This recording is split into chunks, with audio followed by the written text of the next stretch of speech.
There is a precise psychological phenomenon that occurs right before a human life undergoes a radical expansion, the enantiodroia, the moment an internal force reaches its absolute limit and is forced to flip into its opposite. If you are watching this, you aren't failing. You are at the tipping point. Think of a bow and arrow. To launch the arrow forward with power, it must first be pulled backward under intense tension into the dark. That tension, that feeling of being pulled back while the rest of the world moves forward, is the primary sign that your greatest launch is imminent. A wise observer noted that before the best chapter of a person's life, there is an almost total withdrawal of psychological energy from the outer world. Your career feels like a script you forgot the lines to. Your social circle feels like a room with no oxygen.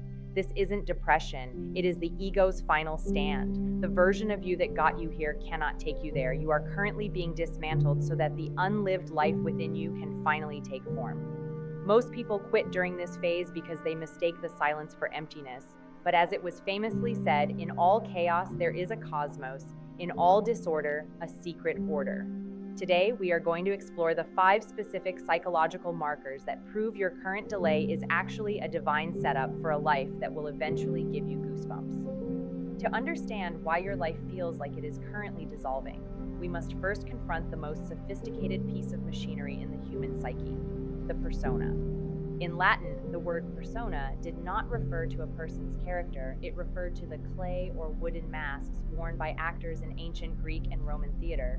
These masks served a dual purpose. They projected a specific social role to the audience, and they acted as a megaphone, amplifying the actor's voice so it could reach the back of the Colosseum.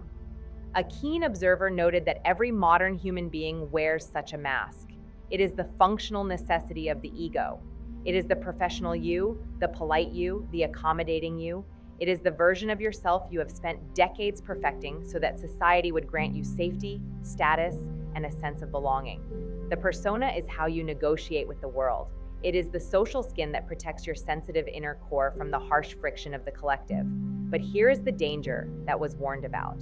The persona is a utility, not an identity. It was famously written that the greatest tragedy of the human soul is when we become identical with our masks. When you spend 30 years being the reliable one, the successful provider, or the strong leader, the ego begins to fall into a dangerous trance. It starts to believe that the mask is the face. You stop being a living, breathing, multifaceted soul and start being a performance. You aren't living your life anymore. You are managing a brand. You have sacrificed the gold of your authentic nature for the lead of social approval. The primary sign that you are standing on the threshold of your best chapter is the sudden, visceral onset of what analysts call psychological bankruptcy.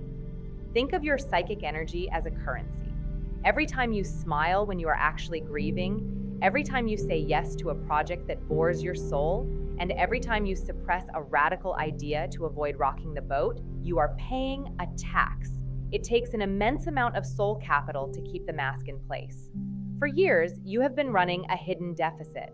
You have been borrowing energy from your future, from your health, and from your unlived dreams just to keep the performance of your current life running. Then one day, the bank of the subconscious simply closes its doors. Suddenly, you find yourself broke. This is the moment you realize you can no longer perform the role that once came so naturally. You sit in a meeting and the corporate jargon feels like cold sand in your mouth.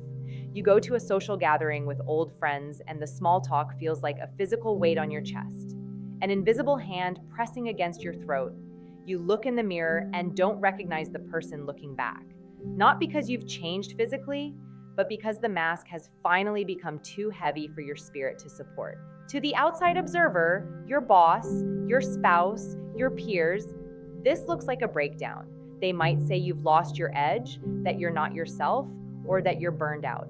But in a certain perspective, this is not a sign of failure. It is a sign of subconscious rebellion. Your soul is currently on strike. It has realized that the vessel of your current life is too small for the person you are becoming. It was believed that this bankruptcy is a divine intervention from the self, the totality of the psyche. Your soul is intentionally withdrawing its investment from your old life. It is divesting from the persona because it needs that energy to build the sovereign self.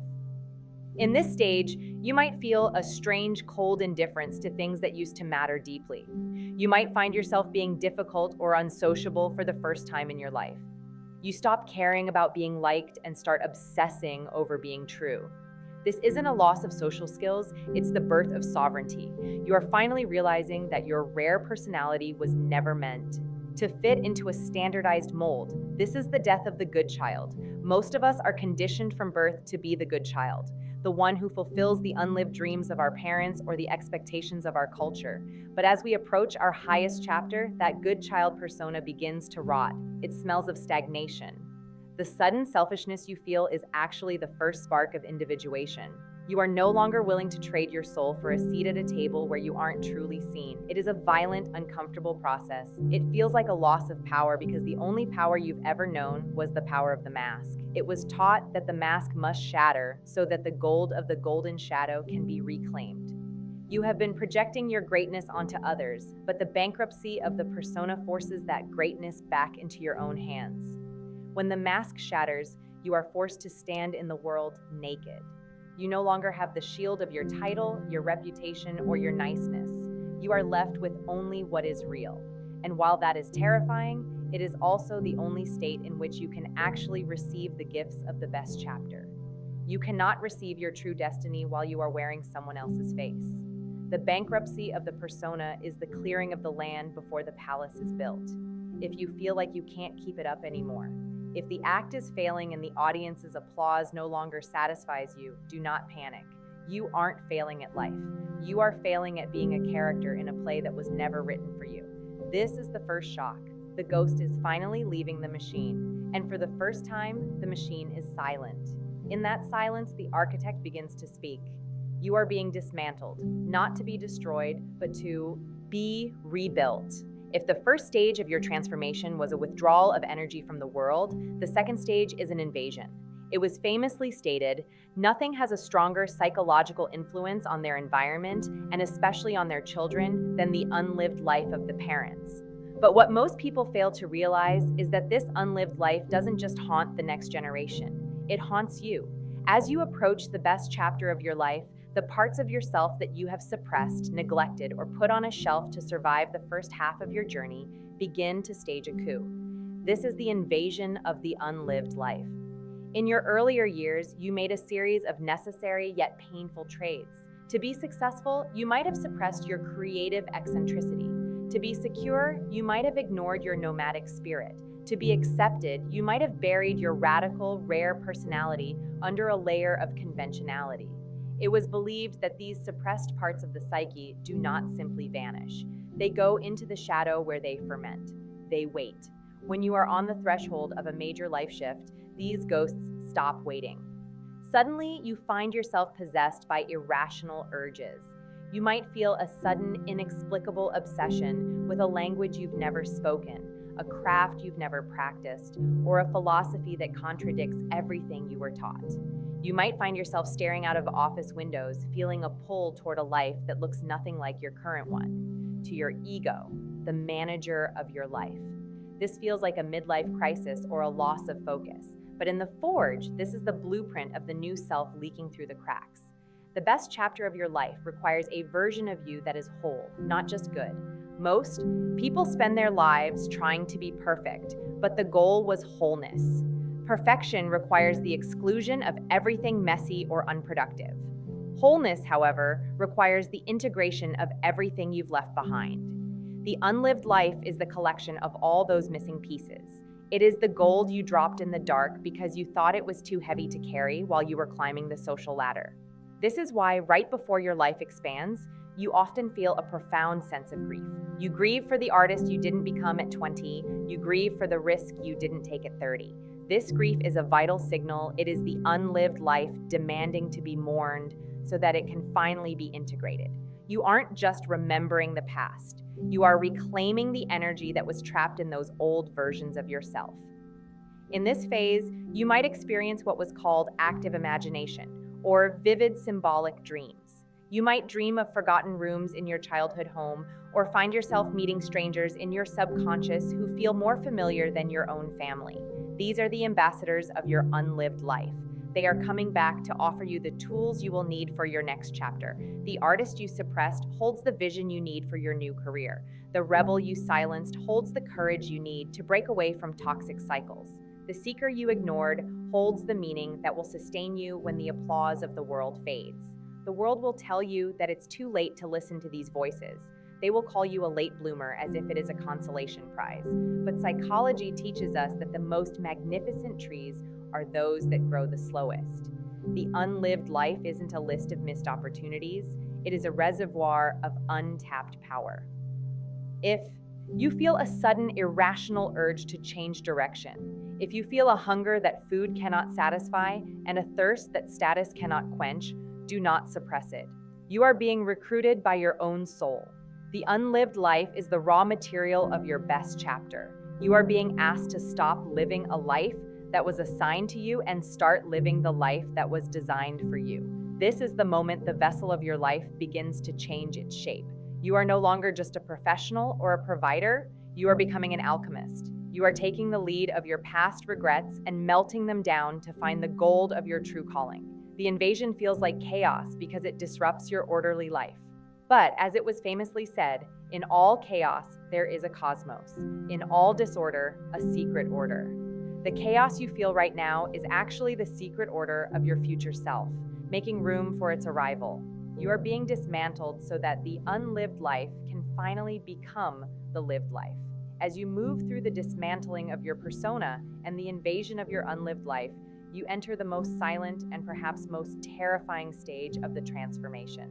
It was called the withdrawal into the interior castle, but in modern terms, we call it the breaking of the social mirror. For the vast majority of your existence, you have lived reflectively. From the moment you were born, you used the people around you, parents, teachers, peers, and partners, as a mirror to tell you who you were. If they smiled, you were good. If they promoted you, you were successful. If they sought your company, you were worthy. This is the social mirror, and for most, it is the only way they know how to navigate reality. They are not directed by an inner compass, but by the consensus of the room. But as you stand on the precipice of the best chapter of your life, a strange and jarring phenomenon occurs. The mirrors stop reflecting you. Suddenly you find yourself in a state of sacred isolation. It often begins with a sense of frequency mismatch. You sit with old friends, people you've known for a decade, and you realize with a sinking heart that you no longer speak the same language. Their concerns feel trivial. Your internal shifts feel unspeakable to them. You try to explain the shift or the invasion of the unlived life, and you are met with blank stares or worse, practical advice on how to get back to your old self. This is the moment the mirror shatters. You realize that the people in your life cannot see the person you are becoming. They can only see the ghost of who you used to be. To the ego, this feels like a catastrophe. It feels like loneliness, feels like you are being deleted from the social fabric.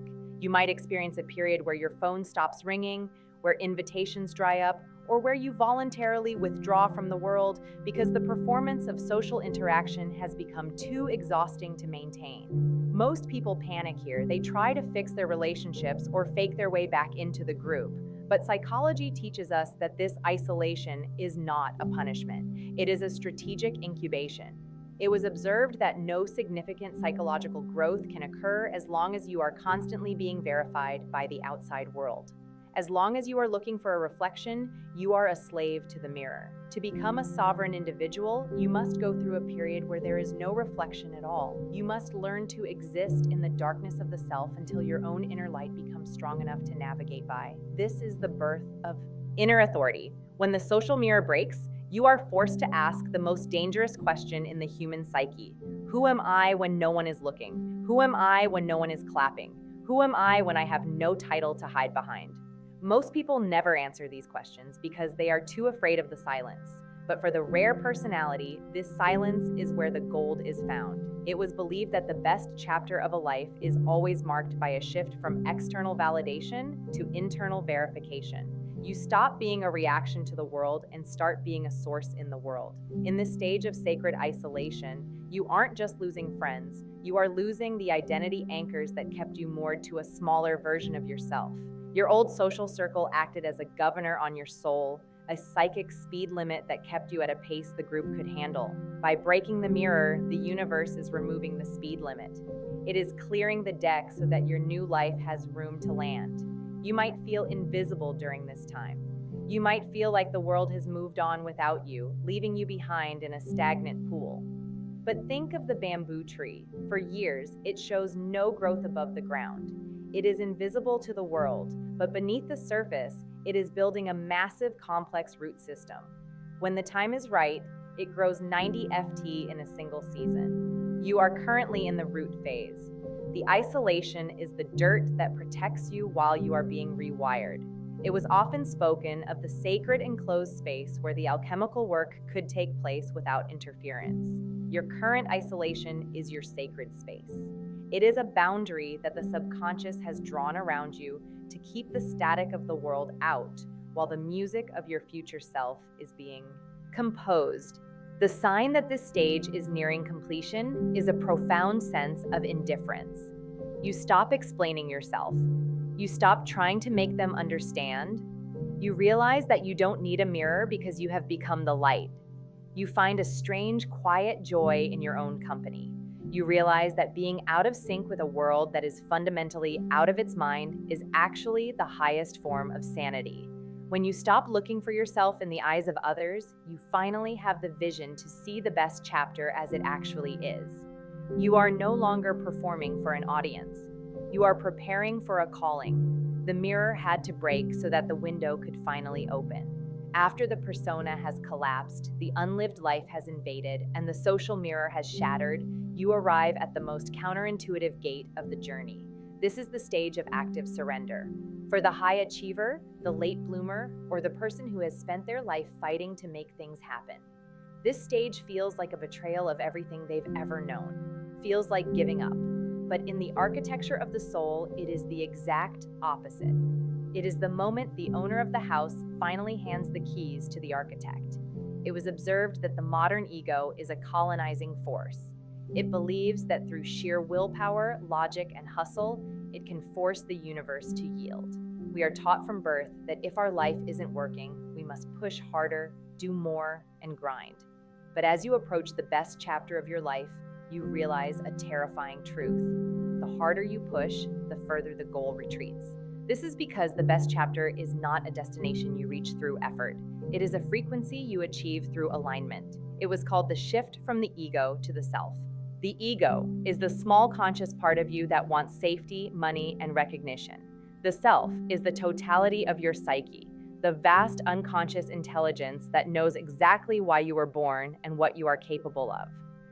Before your breakthrough, these two forces are often at war. The ego wants to be a doctor, but the self wants to be an artist. The ego wants security, but the self wants expansion. The paradox of active surrender occurs when the ego finally realizes it is outmatched. It has tried every strategy, worked every hour, and exhausted every fix. Yet the life it wants remains just out of reach. This is the moment of strategic defeat. Most people mistake this defeat for a crisis. They see the stalling of their career or the emptiness of their efforts as a sign that they have failed. But it would be told that this is the most successful moment of your life. It is the moment the ego's interference finally stops. Active surrender is not passivity. Passivity is doing nothing out of despair. Active surrender is doing everything while being completely unattached to the result. It is the state of the master archer who pulls the bowstring with perfect tension, but lets the arrow fly without trying to hit the target. The archer is the target. In this phase, you experience a radical shift in your relationship with time and effort. You stop chasing and start allowing. You realize that your delays were not obstacles, but calibrations. The universe wasn't denying you. It was waiting for you to stop shoving so it could finally lead. It was famously spoken about synchronicity, meaningful coincidences that appear when the internal world and the external world align. When you are in the state of active surrender, these synchronicities begin to accelerate. You stop looking for opportunities and opportunities begin to find you. A chance meeting, a book falling off a shelf, a sudden hunch that leads to a breakthrough. These are the signs that you have moved from the victim. Life is happening to me. To the creator, life is happening through me. This is the shift from willpower to willingness. Willpower is the ego trying to bend the world to its image. Willingness is the self opening its doors to the infinite possibilities of the cosmos. When you are willing, you stop asking, "When will my life start?" and start asking, "What is this moment calling out of me?" You realize that the best chapter isn't something that happens in the future. It is a quality of being in the present that eventually manifests as a result in the future. This is why, right before the big shift, many people feel a strange, quiet calm in the middle of the storm. Their life might still look unresolved to the outside world. They might still be unemployed or single or in transition, but the anxiety of the chase has died. They have realized that they are the bamboo tree. They have done the deep work in the dark, and now they are simply waiting for the season of growth. They are no longer pushing the river. They have become the river. It was taught that the self has a goal it is trying to reach. Your soul knows the best chapter better than your mind does. By surrendering the ego's limited map, you are finally allowing the soul's GPS to take over. You might find yourself saying, "I don't know what's next." And for the first time, I'm okay with that. This not knowing is the most powerful state a human can inhabit. It is the void of the alchemist, the place where the old form has melted and the new form hasn't yet solidified. It is the state of pure potential, the best chapter of your life. Requires a version of you that can handle success without attachment. If the universe gave you your gold while you were still in the hustle mindset, you would eventually lose it to the same anxiety that created it. You are being surrendered so that when the gold arrives, you have a foundation strong enough to hold it without being crushed by it. Active surrender is the moment you stop trying to be someone and finally accept the terrifying and beautiful reality of who you already are. You stop acting and start flowing. And in that flow, the best chapter doesn't just arrive, it overflows. We have reached the final gate. You have watched your persona go bankrupt. You have navigated the invasion of your unlived life. You have survived the breaking of the social mirror, and you have mastered the paradox of active surrender. Now you stand before the most formidable challenge of the journey, the integration of the golden shadow. Most people are familiar with the shadow as the basement of the psyche, the place where we hide our anger, our greed, and our shame. But a startling observation was made. We are often more afraid of our light than our darkness. Within the shadow lies what was called the golden shadow. This is the repository of your highest talents, your deepest wisdom, your rare personality, and your capacity for massive impact. The best chapter of your life has been delayed not because you weren't good enough, but because you were too afraid to be great enough. You have spent years playing small, dimming your light so as not to intimidate others or invite the evil eye of envy. You've told yourself that being average was a form of humility, but it would be called a spiritual crime. It was believed that the refusal to realize one's own potential was the root of almost all psychological suffering. The stalling you have felt is actually the weight of your unclaimed greatness. The final sign that your life is about to shift into its highest gear is a sudden, terrifying realization. You no longer have any more excuses. The victim narrative, the story that you were too late, too broke, or too damaged, finally stops working. You realize that your past struggles were not obstacles to your success, but the training grounds for it. Every betrayal taught you discernment. Every failure taught you resilience. Every dark night taught you how to see in the dark. This is the moment of alchemical transmutation. You take the lead of your past traumas, and through the heat of the crucible, you realize they have always been gold. Integrating the golden shadow means finally owning your rare personality. If you are an outlier, you stop trying to fit in and start building your own world. If you are a late bloomer, you stop apologizing for your timing and realize that your late start gave you a depth of soul that early bloomers can never replicate. You stop looking for a master or a guide and realize that the authority you've been seeking has always been sitting in your own chair. In this stage, your language changes. You stop saying, "I hope," and start saying, "I am." You stop asking, "Is it possible?" and start asking, "How do I facilitate this?" You move from the seeker who is always looking for the truth to the knower who is finally living it. It was taught that the goal of human life is individuation, to become the specific, unique, repeatable self that only you can be. The best chapter of your life is simply the outward manifestation of this inward wholeness. When you stop fighting yourself, the world stops fighting you.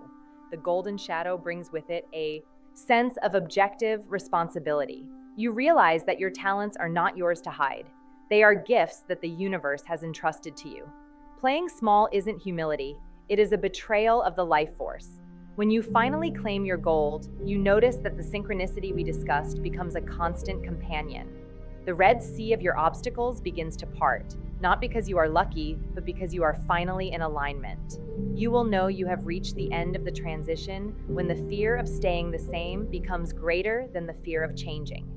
You realize that the vessel of your old life is so shattered that there is no going back. The only way is through. This is the birth of the Creator. You step into your new chapter, not as a lucky survivor, but as a conscious architect. You look back at the dark night you just walked through and you see it for what it was, a sacred setup. The universe didn't want to break you. It wanted to break the mask so that the soul could finally breathe. If you are watching this and you feel a strange shiver in your spirit, a sense of recognition that goes deeper than logic, that is your golden shadow knocking. It is your best chapter demanding to be led in. The final message was one of radical hope. I am not what happened to me. I am what I choose to become. You have been through the fire. You have paid the tax of the persona. You have survived the silence of the void. Now it is time to wear the gold. Your arrival isn't a future event. It is a present decision. The best chapter begins the moment you stop asking for permission to be who you already are. We have traveled through the most difficult landscapes of the human psyche. We have seen how the bankruptcy of your persona was not a failure, but a liberation. We have understood that the invasion of your unlived life was a recruitment and that your sacred isolation was the necessary silence before the symphony begins. If you have stayed until this moment, it is because you recognize the truth in these patterns. You are no longer the person who started this video. You have crossed the threshold from the victim of circumstance to the architect of the self. The best chapter of your life is not a distant land you are trying to reach. It is the ground you are currently standing on. The shift happens the moment you stop waiting for the world to validate your gold and start acting as the sovereign of your own destiny. You have been in the crucible long enough. The blackening is over. The whitening and purification has done its work. Now the redness begins. This is the stage of life action and the manifestation of the true self in the world. But this journey of individuation is not a solitary one, though it often feels like it. It requires a community of like-minded outliers who understand the weight of the rare personality. If this deep dive into alchemy has resonated with your soul, I invite you to join our collective. Subscribe to our channel and turn on the notification bell. We are building a sanctuary for those who refuse to live a small life. A space for the late bloomers, the seekers, and the modern alchemists who know that their greatest work is still ahead of them. By subscribing, you are signaling to your subconscious that you are committed to the work of wholeness. Before you go, I want to see who is standing in the gold with us today. If you have felt the shiver of recognition during this video, if you are ready to stop playing small and finally integrate your golden shadow, comment the word alchemy below. When you type that word, you aren't just leaving a comment, you are making a psychological mark in the world. You are declaring that the vessel has been rebuilt and you are ready to house the greatness you were born to express. And finally, if you know someone, a friend, a sibling, a fellow seeker who is currently in the heat of their own crucible and feels like they are failing, share this video with them. Be the synchronicity they have been praying for. Your best chapter is no longer a dream. It is an inevitability.